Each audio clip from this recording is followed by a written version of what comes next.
antes que nada, ¿no? El libro está para descargar por internet, se puede descargar una copia Ah, que está en internet.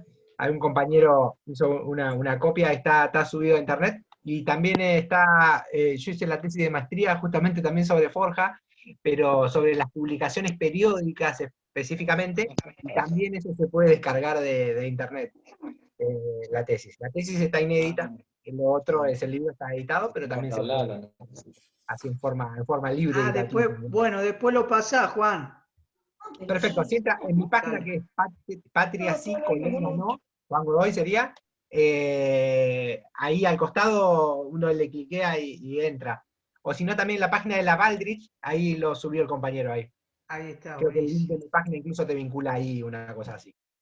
Bien, y yo te quería preguntar, Juancito, gracias por estar, por acompañarnos de nuevo, porque vos ya estuviste en un encuentro que hicimos sobre la Constitución de 1949.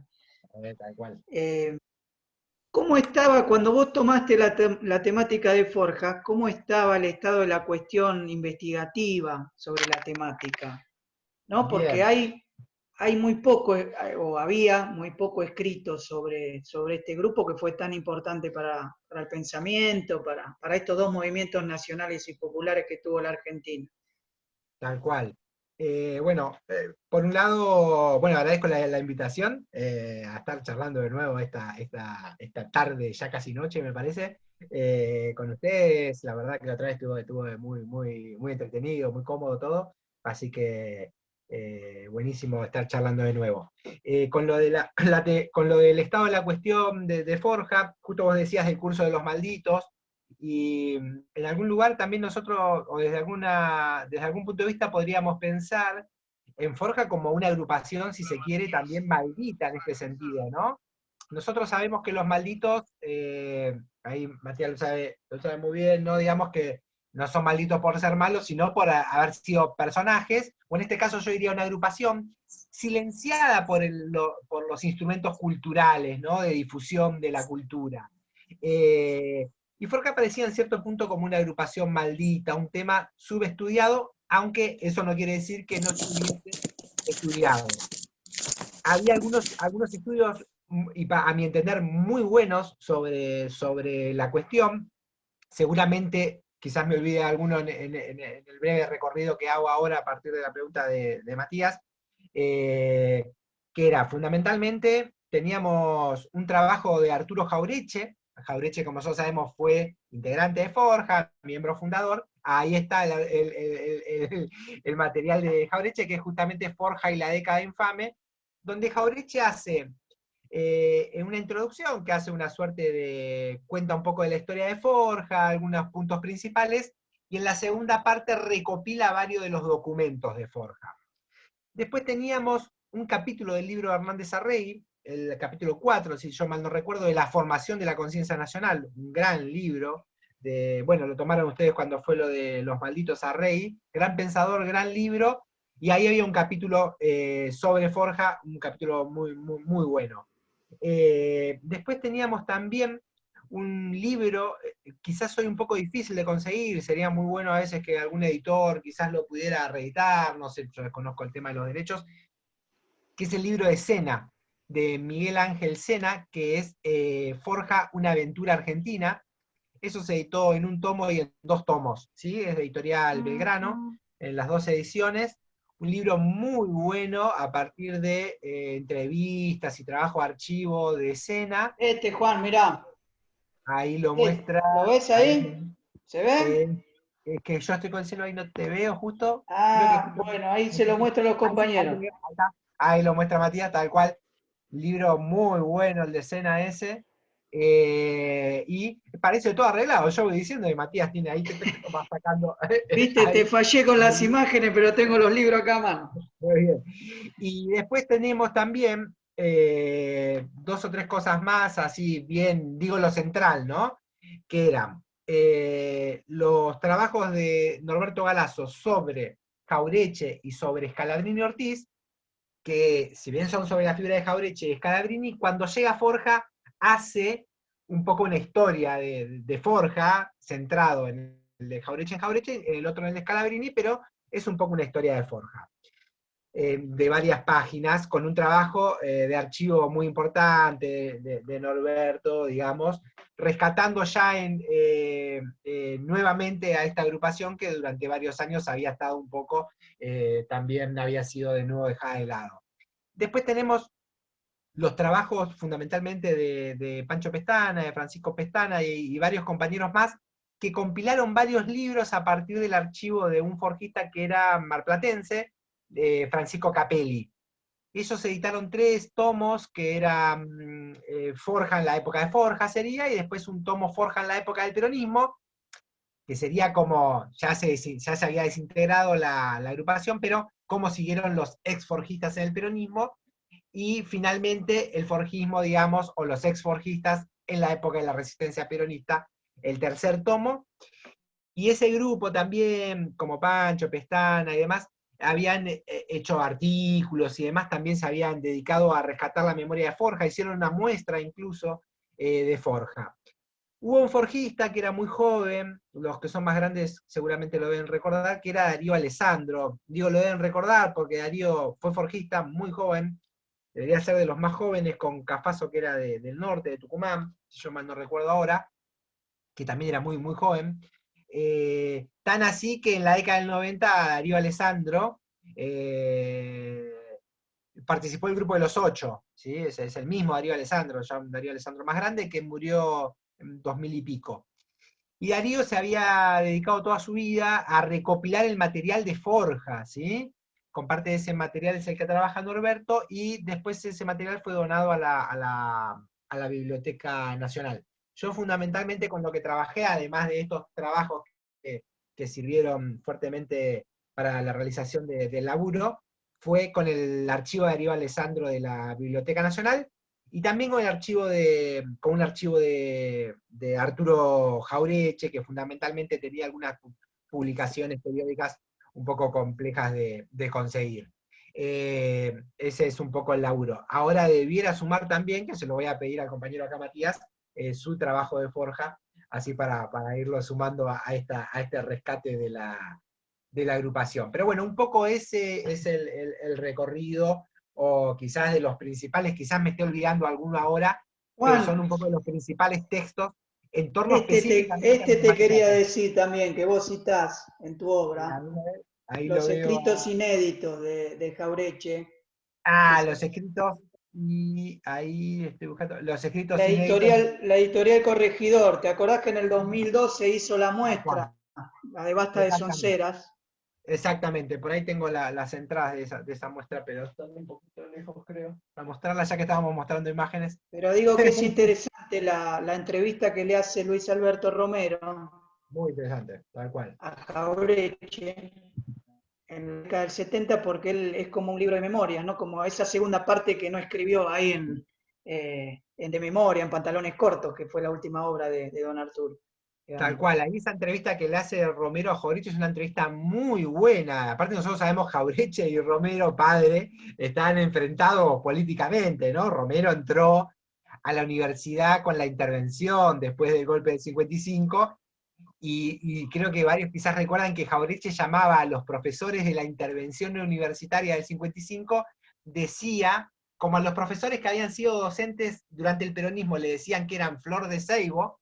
Por esa época la flor de ceibo había sido proclamada como la flor nacional, y hasta el día de hoy, y entonces Jaureche decía que los profesores de la intervención del 55 eran flores de Romero, ¿no? Como jugando un poco con la palabra, con esa ironía, y Romero es el que le hace esa entrevista, que es una entrevista muy buena, donde Jaureche hace unas reflexiones muy buenas sobre el radicalismo, su historia del radicalismo, y sobre Forja en particular. Está exactamente los escritos inéditos de Jaureche que editó Corregidor, que rescató toda la obra de Jaureche, incluso hasta la última conferencia de Jaureche ahí en Bahía Blanca, unos días antes de, lamentablemente, fallecer. Bien, Juancito, ¿por qué no nos contás qué es Forja para todos los compañeros que están ingresando a la temática? ¿Qué fue Forja? ¿Qué importancia tuvo? ¿En qué contexto surge? Buenísimo. Exactamente, ¿no? Forja es una agrupación, yo diría político-cultural, porque tiene una estrecha ligación entre esas dos cuestiones, nosotros sabemos que Forja es una sigla que quiere decir Fuerza de Orientación Radical de la Joven Argentina, ¿no? Por eso Forja. El nombre está inspirado en una frase de Irigoyen, que había dicho en algún momento algo así como: todo taller de forja parece un mundo que se derrumba. Jauretche toma ese forja y le pone una palabra a cada una de las letras. ¿Qué había pasado en la Argentina? ¿Cuál es el contexto de surgimiento de esta agrupación que proviene del radicalismo irigoyenista, como su nombre bien lo dice? Y también proviene de otra vertiente que es el nacionalismo, digamos, ¿no? Es como que hay una confluencia entre esas dos vertientes en Forja. Ahora decimos algo en particular a eso. ¿Qué había pasado en la Argentina? 6 de septiembre de 1930, golpe de Estado contra Irigoyen, ¿no? Uriburu. Uriburu hace el golpe de Estado, no obstante que maneja un poco las cuerdas de eso, va a ser Agustín Pejú, termine quedándose con el gobierno a partir del año 32. Ya no por un golpe de Estado, sino a partir de la convocatoria a elecciones, pero esas elecciones son fraudulentas, absolutamente. También en esas elecciones el partido mayoritario, por entonces, el irigoyenismo, está proscripto, es decir, no se puede presentar a las elecciones. Justo va a ser presidente hasta el año del 32, hasta el año 38, ¿sí? Y Justo era un personaje ya no como Uriburu, que venía del nacionalismo, de Salta, un nacionalismo reaccionario, por ahí conservador, un poco ligado a los capitales norteamericanos, ya no provenía de ese sector, sino provenía del liberalismo pro-británico. Entonces, Justo en gran medida lo que va a procurar hacer es salvar a la Argentina dependiente semicolonial de Gran Bretaña, a esa Argentina agroexportadora muy golpeada por la crisis del 30, ¿no? Conforme va pasando el tiempo, se va a firmar el tratado Roca-Runciman, y esto va a ser un poco una de las gotas que va a terminar de rebalsar el vaso. ¿Por qué? Porque el tratado Roca-Runciman, al parecer, Gran Bretaña presiona fuertemente para que el radicalismo levante la abstención. Porque el radicalismo al golpe del 30 venía en la misma lógica que había tenido en sus orígenes, es decir, una abstención, no vamos a las elecciones porque son fraudulentas, pero no es una abstención quietista, sino es una abstención revolucionaria, una abstención que procura, por medio de insurrecciones cívico-militares mayormente, volver al poder o que se vuelva a restaurar la ley Sáenz Peña, digamos, por lo menos, y su aplicación sin fraude, ¿no? ¿Qué pasa? Los británicos presionan fuerte para que se levante la proscripción al radicalismo, porque el pacto Roca-Runciman, hay que acordarse que es un pacto entre Runciman, segundo de la corona británica, y Julio Argentina Roca, hijo, vicepresidente por entonces de Argentina, es un pacto que va por el Congreso. Muy hábil la diplomacia británica, como nosotros sabemos, una diplomacia que siempre se caracteriza por tener una habilidad muy importante, va por el Congreso. ¿Por qué? Porque le da más legitimidad. Se supone que son los representantes del pueblo, ¿no? ¿Y qué dan cuenta los británicos? Es decir, si el partido mayoritario está proscripto, nos quita legitimidad. Finalmente, después de un tiempo, el radicalismo termina levantando la abstención. ¿Qué había pasado también? El 3 de julio del 33 había muerto Hipólito Yrigoyen. Y había lanzado una frase, quizás un poco amplia y confusa, que fue: hay que rodear a Marcelo. Marcelo, Alvear, tuvo la capacidad de decir: eso quiere decir que el radicalismo se tiene que conformar en relación a mi persona, ¿no? Y Alvear es el que termina levantando, del sector más galerita del radicalismo, más, digamos, conservador, termina levantando la abstención. Venía el radicalismo, insisto, una abstención revolucionaria, varios levantamientos, hay un plan de Cataño en el 32, hay un levantamiento de Pomar, y el levantamiento más importante es el de Paso de los Libres, del cual participa Jauretche y varios forjistas, ¿sí? Jauretche incluso escribe un poema a la última revolución radical, como él llama a esta revolución de Paso de los Libres, que termina fracasando. Toda esta situación hace que el 29 de junio, lo que termina detonando en gran medida es el Pacto Roca-Runciman, que termina ingresando en enero, y el 29 de junio de 1935 ingresa al Parlamento, no se aprueba todo el paquete de leyes que traía aparejado el Pacto Roca-Runciman. El 29 de junio de 1935 nace Forja, nace en un sótano de la calle Corrientes, y al poco tiempo se muda a otro sótano a la vuelta, en la calle Lavalle al 1700, ¿sí? Ese es como el sótano más emblemático, más conocido de Forja, ¿no? Es interesante hasta como símbolo, ¿no? ¿Qué lugar tenían las ideas de Forja, del fortismo en esta Argentina semicolonial, dependiente de la década infame? Parece ser el lugar de un subsuelo, ¿no? Pero en ese subsuelo esas ideas van a ir penetrando por lo bajo hasta que un nuevo subsuelo, podríamos decir, se subleve el 17 de octubre del 45 y lleva en cierto punto al triunfo gran parte de ese ideario. El contexto de la década infame, de una Argentina muy golpeada por la crisis, empieza a emerger muy fuertemente las villas miserias, la desocupación, los suicidios de los argentinos. En el año 32 hay 2 argentinos intentan de quitar la vida por día, digamos, es como el pico. Bueno, esta situación que relata, por lo de esa época acá, compañero tanguero Matías, sabe mucho más de eso todavía, como relata muy bien todas esas letras tremendas, punzantes de Discépolo. Esperanza, por Esa década. ejemplo, Juan. ¿Cómo? Es Esperanza, por ejemplo. 3 esperanzas, ¿no? Cachal, bufoso y chau, a dormir, ¿no? Es decir, ese es el contexto terrible de esa década, ¿no? Gira Gira, ¿no? También más conocido, quizás para los más jóvenes, digamos.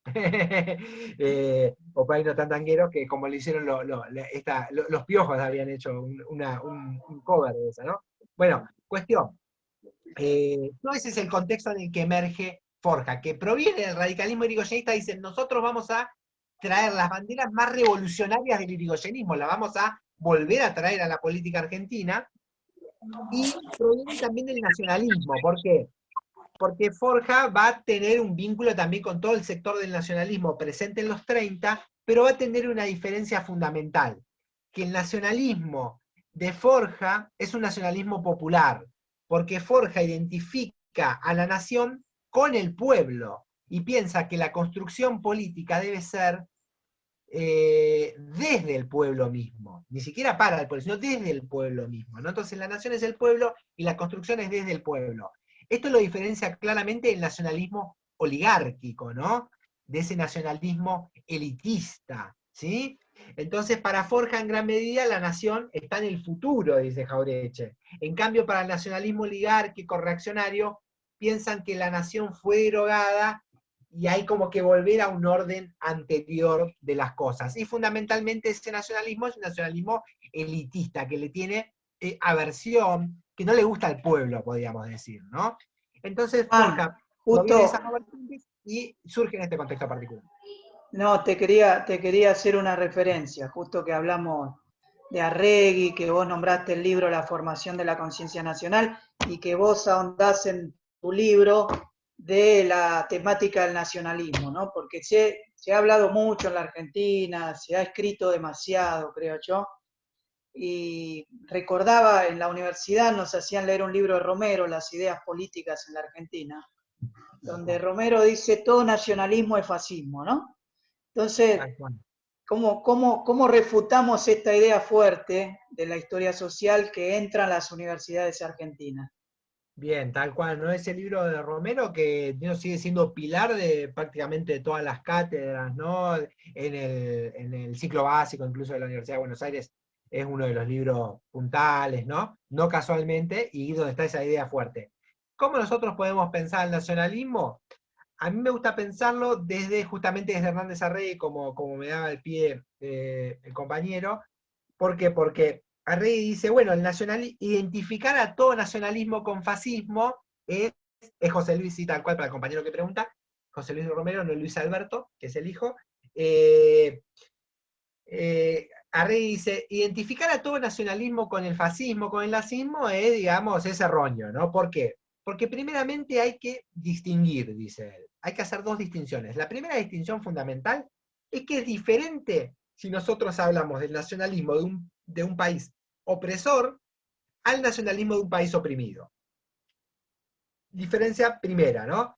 El nacionalismo de un país opresor tiende a ser un nacionalismo expansivo, ¿no? Es un nacionalismo que de los países centrales, imperialistas, colonialistas, con alto grado de desarrollo en general, que se consideran que su desarrollo está constreñido por sus fronteras nacionales y empiezan a expandirse sobre otros países.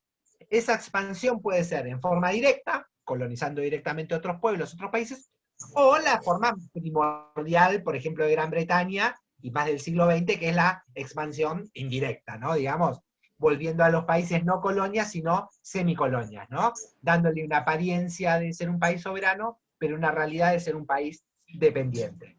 Pero muy diferente, dice Arregui, es el nacionalismo que se levanta en los países oprimidos, porque el nacionalismo del país oprimido no es un nacionalismo expansivo, es un nacionalismo defensivo, se defiende justamente ante el avance del imperialismo, ¿no? Se defiende, o sea, ¿por qué? ¿Por qué se defiende? Porque el argumento que esboza un país para defenderse del imperialismo, en general, es un argumento nacional. Es decir, nosotros somos un país, ustedes no pueden venir a dominarnos. Cuando un país te intenta colonizar directamente, eso es muy fácil verlo, ¿no? Es decir, Nicaragua, ¿no? Con Sandino. Los norteamericanos invaden insurrección en armas, ¿no? General de los pueblos libres, Sandino, insurrección al arma a todo el pueblo contra el avance del imperialismo. ¿Por qué la insurrecciona? Nosotros, en una intervención directa es más fácil verlo. Pero también cuando hay una intervención indirecta, cualquier bandera que proclame una posición nacionalista, como puede ser la nacionalización de la estructura económica dependiente, ¿no? El peronismo, ¿no? El peronismo fundamental que hace, simplemente ¿qué hace? Una revolución dependiente. En gran medida los argentinos. Es como dice Perón, nosotros lo primero que tuvimos que hacer es que el dinero se haga argentino. ¿Por qué? Porque la dependencia hace que tu dinero no sea argentino. Como decía un forjista y maestro de Jaureche, Manuel Pereira, decía, la Argentina es un país rico, es un país en el que llueve enorme cantidad de riqueza, pero alguien sobre la Argentina colocó un techo, y ese techo hace que los argentinos no nos mojemos con esa riqueza. Y como todo techo tiene desagües, un desagüe a Europa y otro a Estados Unidos, fundamentalmente a Gran Bretaña en esa época, ¿no? ¿Qué es eso? Explicado sencillamente, la dependencia. Es decir, un nacionalismo de un país oprimido tiene que procurar romper esa dependencia económica principalmente. Y Arregui hace la otra distinción, y ya con esto sintetizo para cerrar y seguir avanzando con lo que quiera Matías, hace una distinción también que es fundamental, que dice, ojo que no todo nacionalismo dentro de un país oprimido tiene esta característica de ser popular, sino que hay que distinguir justamente el nacionalismo popular del nacionalismo elitista. ¿Qué diferencia a uno del otro? Fundamentalmente dos cuestiones. ¿Cuál es su contenido? ¿Cuál es su contenido ideológico? ¿Y cuál es el sector social que lo proclama? Porque, ¿qué piensa Rey? Que muchas veces el nacionalismo de un país oprimido se puede expresar como nacionalismo elitista, que ¿qué es eso? El nacionalismo de la élite, o de la oligarquía, si ustedes quieren, que se esconde detrás de un discurso nacionalista. Es decir, dicen, defendemos el interés de la nación argentina, y no defienden el interés de la nación argentina, defienden el interés de las minorías. ¿Sí? Y ese nacionalismo tuvo mucha preeminencia en los 30, digamos, ¿no? Fundamentalmente familias, hacendados del interior, que habían quedado en gran medida fuera del pacto Roca-Runciman, ¿no? No habían tenido esa tajada que es para los tipos más grandes. Entonces ese Juan, nacionalismo, digamos, Juan, elitista. se nos va a cortar, vamos a volver, ¿sabes? Volvemos Con el con el mismo mismo link, ID y la misma contraseña. ahí está, Por con las el mismo dudas link. que se te corte, ¿viste? Perfecto. Si se corta, volvemos entonces con el mismo link. Dale. Y el nacionalismo popular es el que proclama al pueblo y el que identifica a la nación con el pueblo, podemos decir.